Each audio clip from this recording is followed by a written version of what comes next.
Ok, salut și bine găsit la un nou episod. Asta jucăm Asylum Night Shift.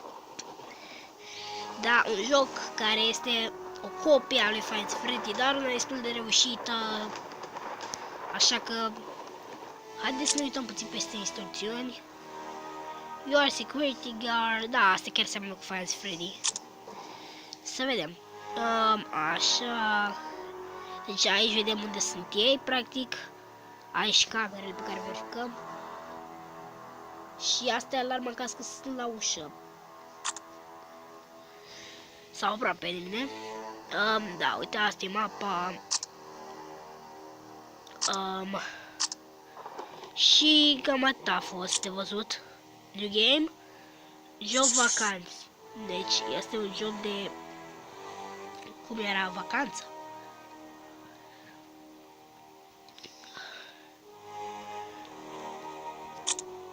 Cine ar lucra la un azil de nebuni? Nu știu, dar rog.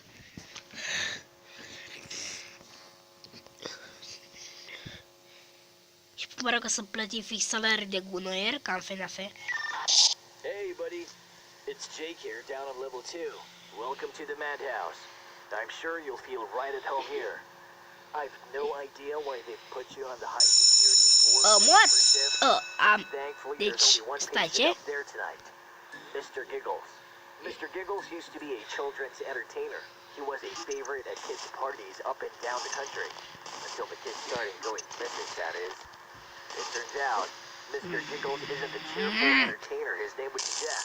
What the fuck? Anyway, I doubt he'll cause you much trouble tonight. He tends to keep himself to himself. Unde să ia? But if he does break out of his cell, a warning light on your map console will let you know. It's a good idea to activate the tracker device if this happens. The tracker device battery won't last all night. When he dies, you'll just have to watch the cameras to keep track of what Mr. Giggles is up to. The doctors tell me that since his lobotomy, Mr. Giggles is completely harmless. But I wouldn't chance it. Use the map console to open and close the automatic doors around the asylum to stop him from getting to your security room. There's a technical problem right now though, which means only 3 doors can be closed at any one time. David Maintenance is working on getting it fixed. Well, that's what he told me anyway. Fuck. Well, that's it. You're all ready for your shift. Keep an eye on that warning alarm on your desk too. It'll let you know if Mr. Giggles is in the hallway outside your room. I'd suggest you shut your door pronto if it goes off. N-a venit încă nimeni. Okay, buddy. Training over. Enjoy your first night. Sau... Oh, what the... Ce e asta?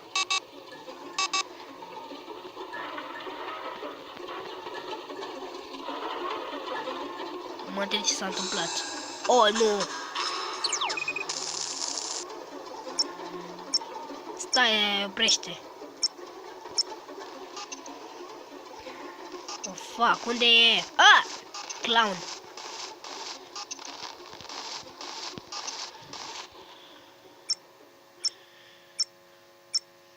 Rom.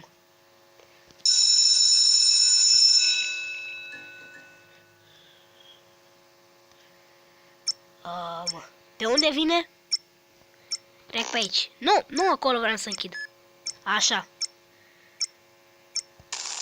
Oh my god. Nu, deschide-te. Habar n-am. Oh my god. Nu! Închide-te!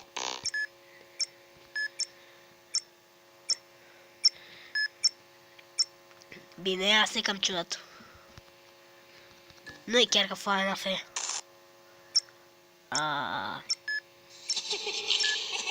What the fuck?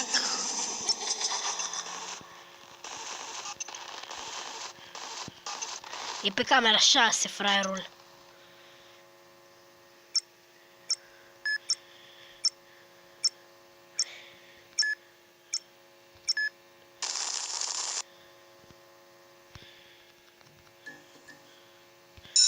Nu, n-am vrut să activez.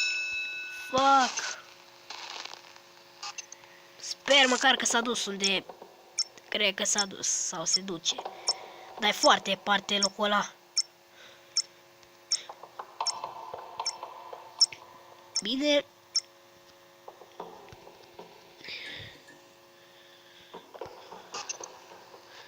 O să vină asta. Ok, acum dacă a plecat de aici, deschidem asta.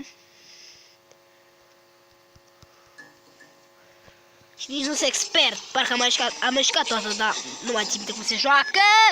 Nu! Fuck! Ah! Ce era să mor aici? Nu!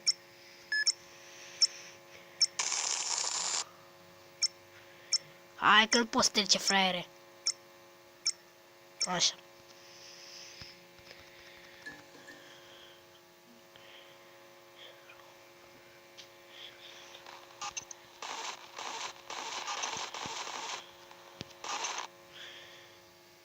Fuck.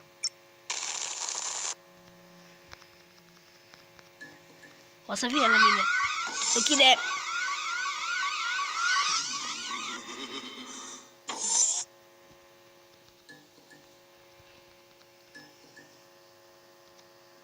Ok, a plecat, văd.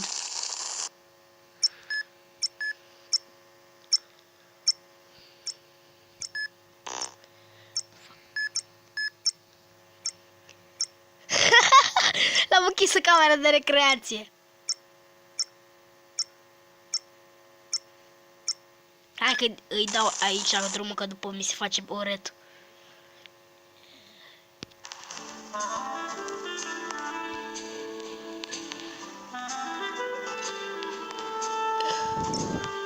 Băi, chiar așa prost încât încă n-a ieșit din camera de recreație.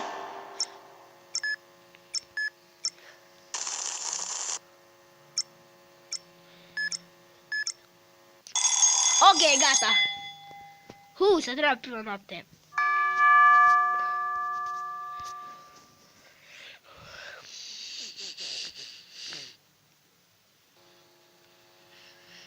Aș m-am jucat cu el la ultima parte.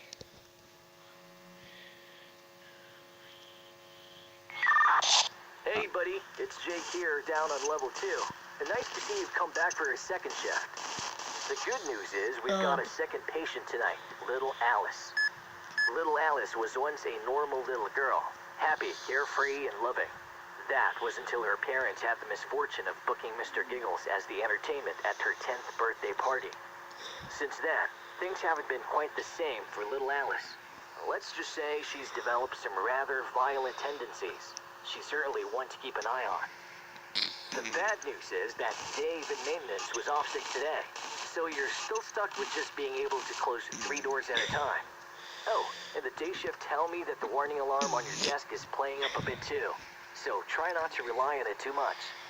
You may have also noticed that your room door only stays shut for a short period of time, and then takes a while to recharge again. Well, this is another Ok, one of cred că those o să technical înceapă în problems. curând. David Maintenance has promised to make this a top priority. And for now, you're just going to have to use the door wisely and only shut it when you really need to. Here's a little tip. You can attract the patients to the food hall or recreation room by activating the switches on your third monitor. Don't overuse them though. The patients may be mad, but they're not stupid. Okay, buddy, I leave you to it. Over and out. Mă lăsă. Deja tracking, hai. Nu stai că plec. Fuck, ce naiba se întâmplă?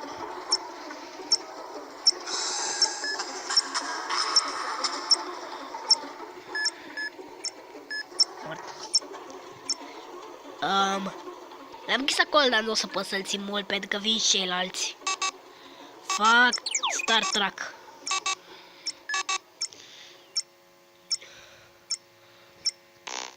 Oh, nu.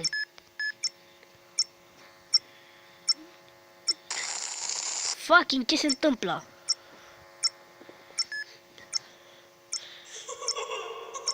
Oh my god, ce naiba s-aude?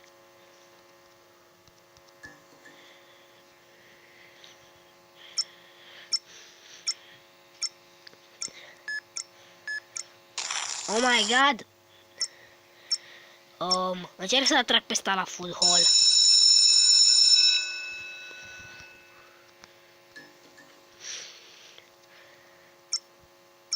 Ok, e în food hall.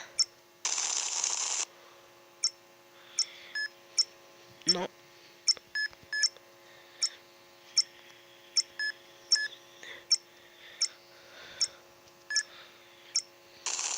Fuck! Dacă nu tu faci așa o să... Nu e gata. Oh, nu! Oh, hai de capul meu. Era aproape să vină spre mine. Ok, gata, plecă din food hall.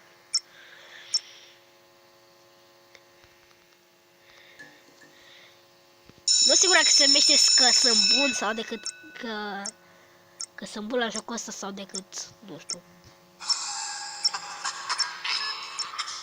Bine, nu mai râdeți. Bă, fac.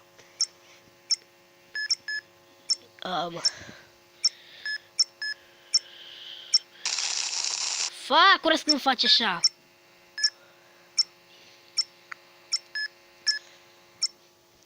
Mă rog.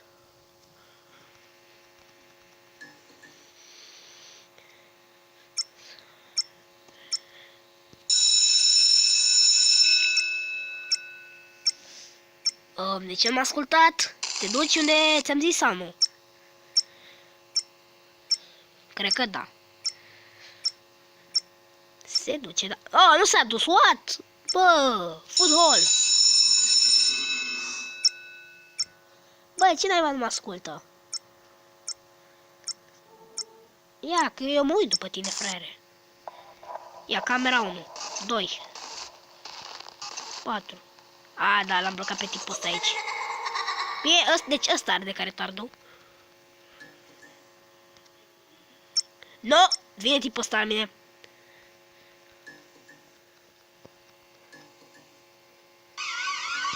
Da.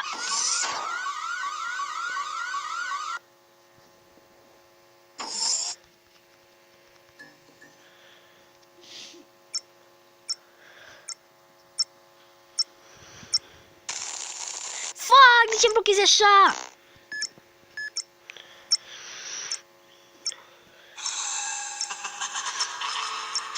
Bă, e chiar enervant râsul ăla. Nici nu înțeleg de ce ar trebui ăsta să râdă așa.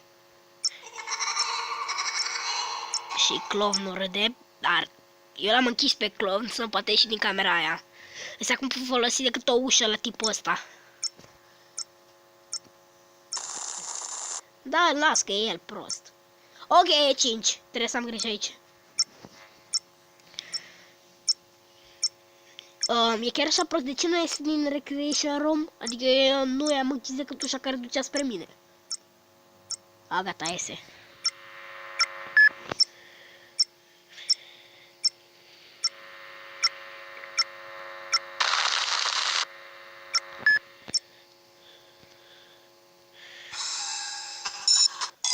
Gata!